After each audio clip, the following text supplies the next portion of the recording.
그들이 모였을 때에 예수께 여쭈어 이르되 주께서 이스라엘 나라를 회복하심이 이때니까 하니 이르시되 때와 시기는 아버지께서 자기의 권한에 두셨으니 너희가 알 바 아니요 오직 성령이 너희에게 임하시면 너희가 권능을 받고 예루살렘과 온 유대와 사마리아와 땅끝까지 이르러 내 증인이 되리라 하시니라.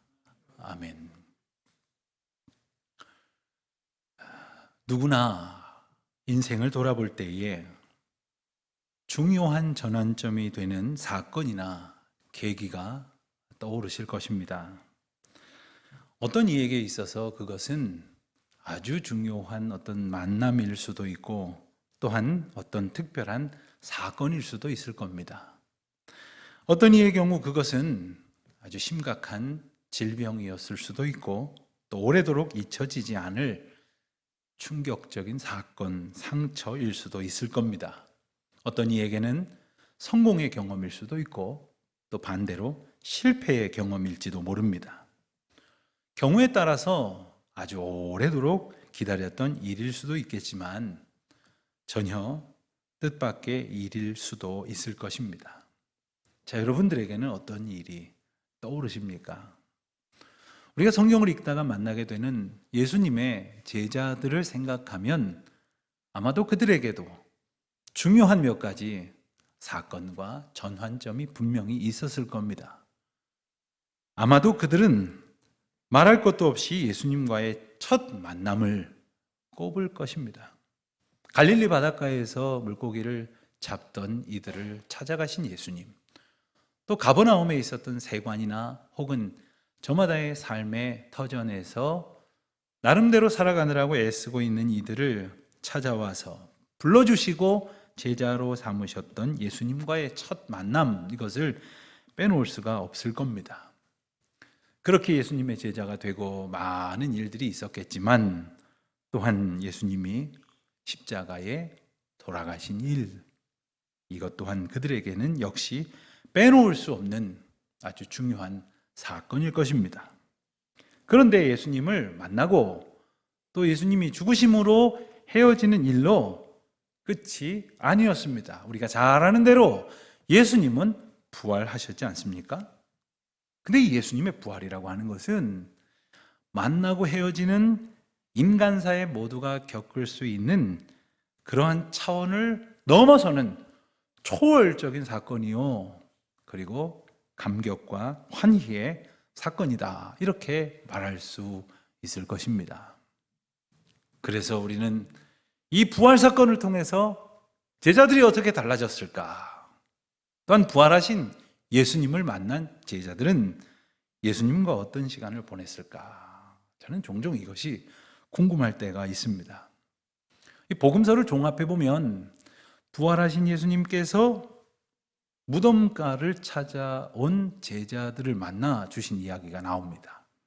또 누가복음에 보면 엠마오로 가던 두 명의 제자를 길에서 만나 주신 이야기도 나옵니다. 그 밖에도 제자들이 모여 있는 곳에 몇 차례 더 나타나셨다, 이렇게 기록이 되어 있지요. 예수님께서는 문이 안으로 잠긴 집으로 들어가시기도 하셨고 또 제자들에게 이 몸에 있던 상처를 직접 보여주시기도 하셨습니다. 그런가 하면 제자들을 만나서 음식을 나누시기도 하셨습니다. 어떤 사람들은 예수님을 유령이라고 말하기도 하고 또 예수님을 봤다는 것을 환상을 보았다고도 말하지만 이러한 모습을 구체적으로 보여주신 것을 보면 확실한 몸의 부활을 예수님 스스로 입증하셨다, 이렇게 말할 수 있을 것입니다. 그래서 예수님이 부활하신 일 이후에 있었던 시간을 아주 함축적으로 요약한 말씀을 꼽으라면 바로 우리가 읽은 본문 말씀의 앞부분인 사도행전 1장 3절 말씀을 꼽을 수 있을 것입니다. 이렇게 기록하고 있습니다. 그가 고난 받으신 후에 또한 그들에게 확실한 많은 증거로 친히 살아계심을 나타내사 40일 동안 그들에게 보이시며 하나님 나라의 일을 말씀하시니라. 이렇게 지내셨다는 거예요. 아쉽게도 성경은 그 이상의 많은 설명을 우리에게 주고 있지는 않습니다. 그와 같은 일들을 행하신 기간은 우리가 읽은 대로 40일이었다 이렇게 말하고 있습니다. 여러분 40일은 결코 짧은 시간이 아닐 것입니다. 그렇지만 많은 기록이 없다고 하는 것은 다양한 에피소드가 없다는 뜻이라기보다는 중요한 일들에 집중하셨을 것임을 우리로 짐작을 하게 됩니다. 그렇습니다. 예수님은 이 40일 동안 제자들에게 하나님 나라의 일을 말씀하셨던 겁니다. 하나님 나라에 대해서 다시금 가르쳐 주셨고 선포하셨고 하나님 나라의 비전을 제자들과 함께 나누셨다 하는 거죠. 여러분 우리가 이것을 기억해야 할 것입니다. 예수님과 함께하는 공동체, 예수님과 함께하는 삶이란 그런 모임이란 모름지기 하나님 나라를 함께 꿈꾸고 함께 소망하고 그 비전을 함께 나누는 그러한 만남이어야겠고 그러한 삶이어야겠습니다. 잊지 마시고 그리 사시기를 바랍니다. 여러분 하나님 나라가 무엇이겠습니까? 그것은 하나님께서 함께 하시고 하나님이 우리를 다스리시고 인도하시기에 그 인도하심을 기뻐함으로 따르는 사람들, 그들의 고백이 바로 하나님 나라를 이루는 것입니다. 예수님께서는 그 40일 동안 그런 하나님의 나라를 제자들에게 하나하나 심어 주셨던 거죠. 그리고 제자들뿐만 아니라 이 땅에 있는 모든 백성들이 그와 같은 구원과 은혜의 감격을 얻을 수 있도록 복음을 땅끝까지 전하라 하는 사명을 제자들에게 당부하셨습니다.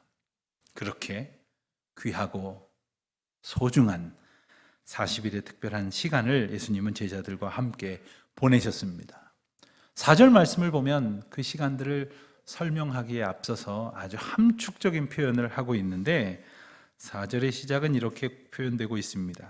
사도와 함께 모이사. 사도와 함께 모이사. 이 말의 원어를 직역하면 소금을 두고 모이다 이런 표현의 수거입니다. 이 말은 음식을 함께 나누었다 하는 뜻의 관용적인 표현입니다. 그러니까 예수님께서 제자들하고 음식을 함께 나누셨다. 그들하고 삶을 나누셨다는 거죠. 그들과 친밀하게 생각을 나누시고 꿈을 나누셨다는 뜻이 아닙니까? 여러분 요즘 같은 때 우리가 사람을 만나면 아쉬운 마음에 그렇게 인사할 때가 있습니다. 언제 식사 한번 같이 해야 될 텐데 말이죠. 하는데 이 코로나 때문에 식사도 못하고 이렇게 많은 시간을 보내어 아쉬워하는 분들이 있을 겁니다. 그런 요즘 같은 때에 식사를 함께 나눈다고 하면 꽤 친한 사이일 것입니다.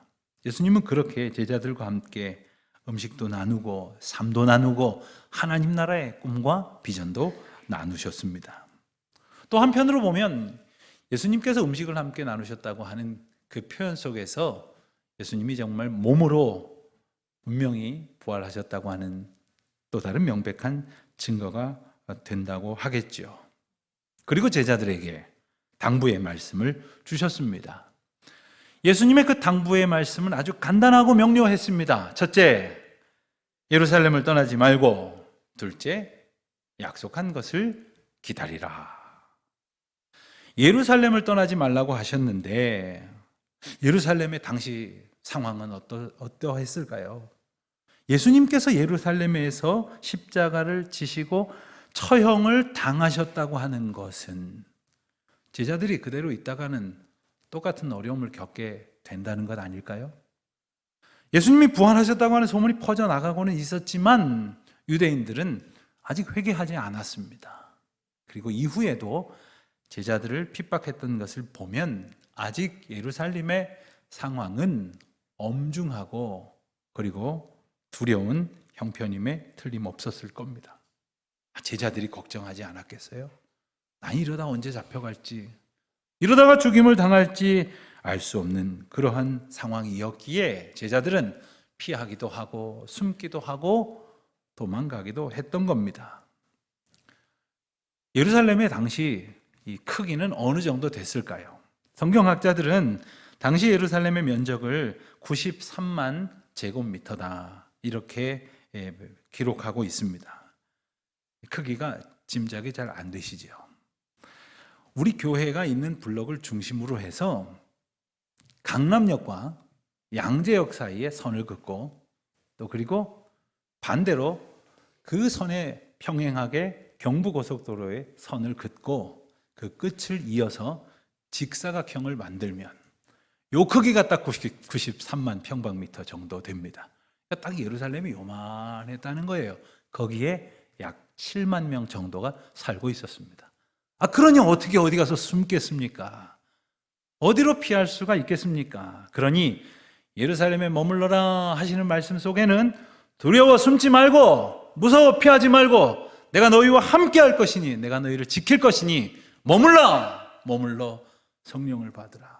성령에 충만하라. 이런 말씀을 하신 것이지요.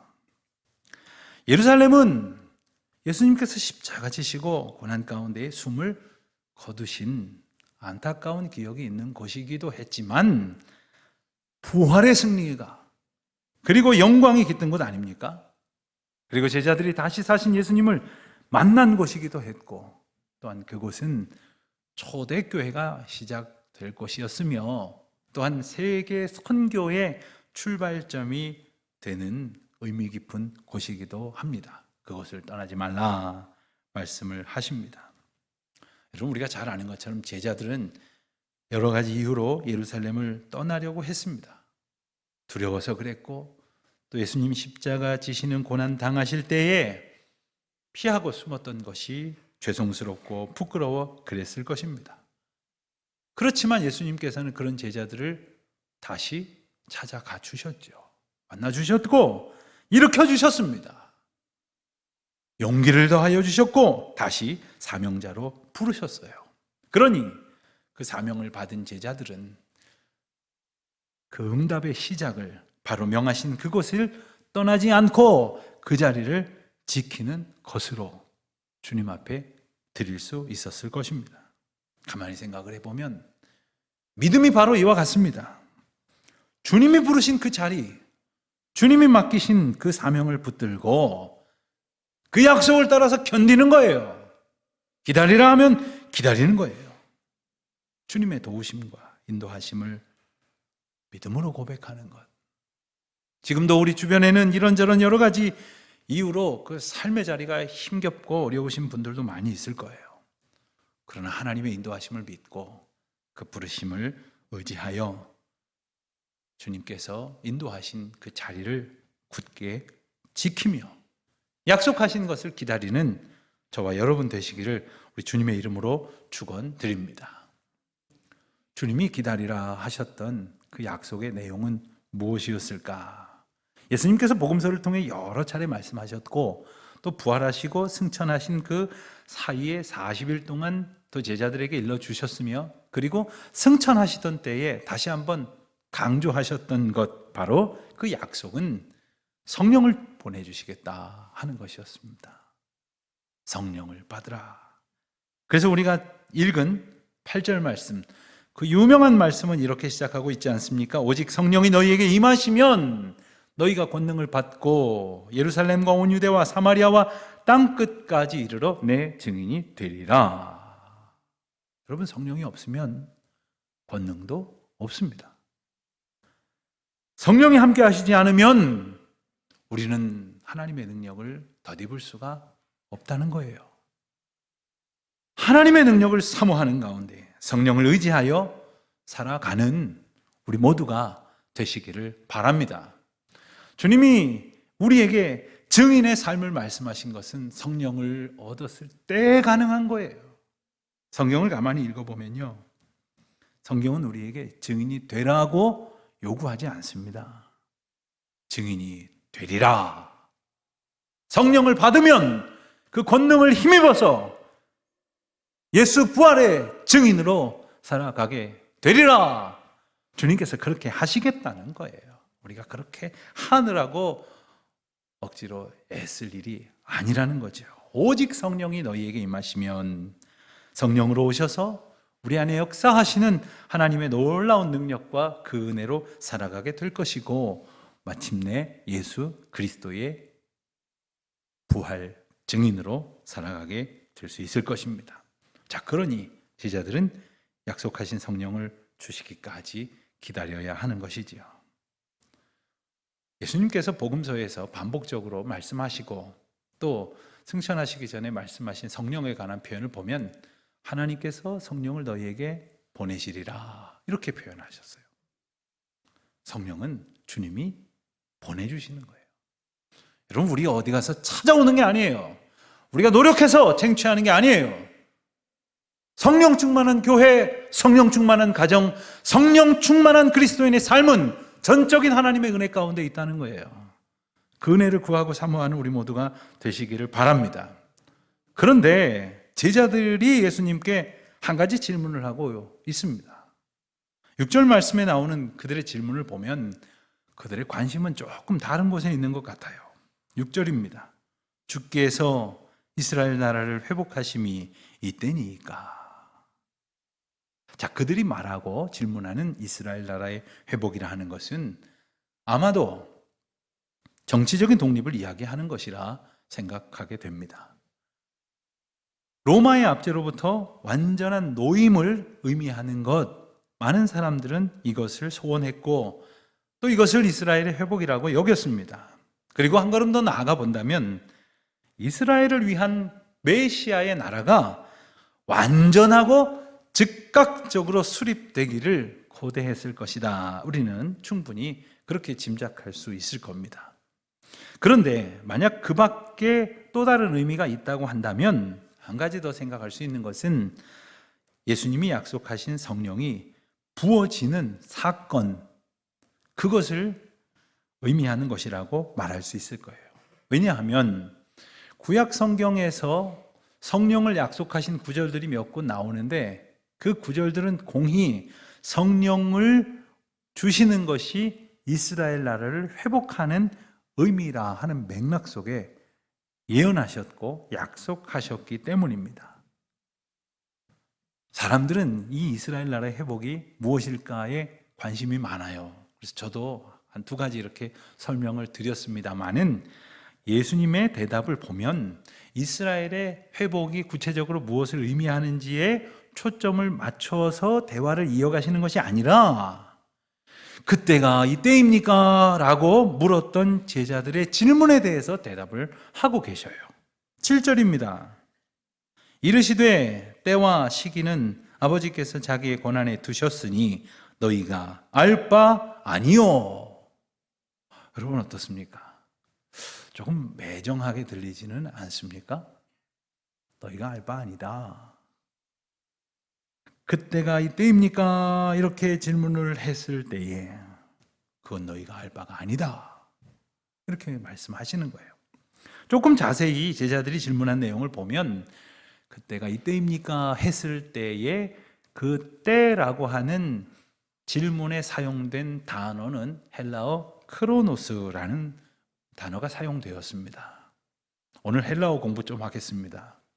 헬라어에는 때를 의미하는 단어가 두 가지가 있습니다. 하나는 크로노스라는 단어이고 또 하나는 카이로스라고 하는 단어입니다. 이 크로노스라고 하는 단어는 우리가 보통 사용하는 이렇게 흐르는 듯한 그러한 의미의 시간들을 말합니다. 그래서 1초가 흘러서 1분이 되고 또 1분, 2분이 흘러서 1시간이 되고 또 하루가 되고 한 달이 되고 1년이 되는 이런 시간 개념을 크로노스다 이렇게 말합니다. 어떤 분들이 손목시계를 이렇게 보시면 그 손목시계 안에 아주 작은 글씨로 크로노메타라고 쓰여 있는 시계가 있을 거예요. 제 시계는 뭐 좋은 게 아니어서 그런지 쓰여 있지는 않더라고요. 크로노스적인 시간 개념을 계측하는 기계라는 뜻입니다. 자, 그런가 하면 카이로스라고 하는 시간 개념은 무엇인가? 이것은 이렇게 흐르는 듯한 의미가 아니라 위로부터 우리에게 주어지는, 위로부터 절대적인 주권 가운데에 임하는 사건적인 시간을 말하는 거예요. 시간의 주관자이신 하나님께서 하나님의 때를 정하시고 그 때를 주시는 것, 바로 그것을 카이로스라고 합니다. 우리가 생각하는 몇 분, 몇 시간, 몇 날, 몇 달을 말하는 것이 아니라 하나님이 이루실 그 때, 그 순간, 그리고 하나님의 이 주권적인 의미가 바로 카이로스라고 하는 것이죠. 그래서 우리를 흔히 말하기를 크로노스의 시간을 사는 듯 하지만 하나님의 카이로스 속에 살고 있는 존재다. 이렇게 인간을 정의할 수가 있는 겁니다. 하지만 이러한 개념이 있다고 하더라도 사람들은 끊임없이 크로노스적인 시간 이해를 가지려고 합니다. 그래서 자, 언제 이렇게 될까? 며칠 있으면 될까? 몇 달 있으면 될까? 이러한 생각을 가지고 궁금해하지만 카이로스의 하나님께서는 하나님의 때가 되었을 때 하나님의 일을 이루신다는 거예요. 그것이 바로 크로노스와 카이로스의 차이입니다. 예컨대 우리가 하나님의 은혜를 구한다고 할 때에도 전적으로 하나님의 은총을 기다린다고 말은 하면서도 여전히 크로노스적으로 생각을 해요. 무슨 뜻인고 하면, 자, 내일이 되면 내가 40일 동안 작정하며 기도했던 마지막 날인데 이 40일이 됐으니 이제쯤은 들어주시겠지. 내가 그래도 교회에서 이런 봉사 저런 봉사를 10년을 했으니까 이제는 좀 내 손을 이뤄주시겠지라고 생각을 한다면 이건 여전히 크로노스적인 생각에 갇혀 있다는 뜻입니다. 그렇지만 하나님의 주권을 전적으로 신뢰하고 기다리는 사람은 내가 정한 시간 기준이 아니라 하나님이 역사하시는 하나님의 때를 기다리는 믿음으로 살아가는 사람들입니다. 그리고 나는 다만 오늘 내게 주신 일을, 내게 주신 걸음 가운데에서 주님을 따라 걸어가며 그 길을 살아가는 것 뿐이죠. 그러므로 인생은 크로노스 속에서 카이로스의 은혜를 소망하며 살아가는 것이다. 이렇게 말할 수 있을 것입니다. 제자들이 질문을 한 것에 대해서 예수님이 답을 하시기를 때와 시기는 알 바 아니요, 이렇게 말씀을 하셨는데, 이때 사용된 이 때와 시기라는 단어도 또 한번 살펴보자면 예수님이 사용하신 이 때라고 하는 단어는 크로노스였고, 그리고 시기라고 하는 단어는 카이로스였습니다. 그러니까 제자들은 그때가 이때입니까 하면서 크로노스를 질문했지만 예수님께서는 그 크로노스나 카이로스마저도 전부 하나님께 속한 것이다. 그것은 너희의 관심을 둘 바가 아니다 라고 말씀하시는 거예요. 이 말씀의 뜻은 무엇입니까? 관심 꺼. 단지 이게 아니에요. 그것은 내가 담당할 테니 아무 걱정하지 말아라. 이 말입니다. 여러분, 우리가 살면서 때때로 걱정거리가 있습니다. 근심거리가 있어요. 그래서 누구한테 이거 어떻게 하면 좋겠습니까? 이거 어떻게 됩니까? 이게 물어보기도 합니다만 하나님께서 여러분에게 야, 그거 더 이상 신경 쓰지 말아라. 내가 알아서 할게. 하신다면 얼마나 좋은 일입니까? 얼마나 감사하고 행복한 일입니까? 때와 기한은 하나님의 권한 가운데에 두셨다는 거예요. 우리가 신경 쓰고 고민할 것이 아니라는 것입니다. 아멘입니까? 아멘입니까? 이제는 그것 가지고 고민하지 말아요. 그것 가지고 우리의 생각을 묶여진 채로 두지 않아야 할 것이겠습니다. 우리는 종종 기도할 때도 그런 표현을 사용하곤 합니다. 역사의 주관자이신 하나님 아버지. 그렇습니다. 역사의 주관자이신 하나님께서 때를 따라 궁극적인 결정을 내리시고 그 때와 시기는 오직 하나님께 속한 주권이라고 말씀하시는 거죠. 그럼에도 불구하고 우리가 무엇인가를 기다린다면 그 때에 대한 궁금함은 참 클 것입니다. 도대체 언제쯤 이 코로나가 끝날까? 언제쯤, 몇 월 달쯤 되면 우리 교우들끼리 함께 음식도 나누고 사랑의 교제를 우리가 나눌 수 있을까? 도대체 언제 복음으로 통일된 이 땅 한반도가 하나님 앞에 영화롭게 찬양할 수 있을까? 지금 내가 기도하고 간절히 구하고 있는 이 일은 주님이 언제 응답해 주실까? 궁금하지요. 사랑하는 성도 여러분, 그마저도 주님 앞에 온전히 맡기십시다. 주님 앞에 드리십시오. 그리고 전적으로 주님의 인도하심을 구하시는 우리 모두가 되시기를 바랍니다. 그리고 오직 주님의 인도하심의 은혜의 때를 기다리며 다만 오늘 우리가 해야 할 일을 성실과 인내로 감사와 기쁨으로 감당해 나가실 수 있기를 바랍니다.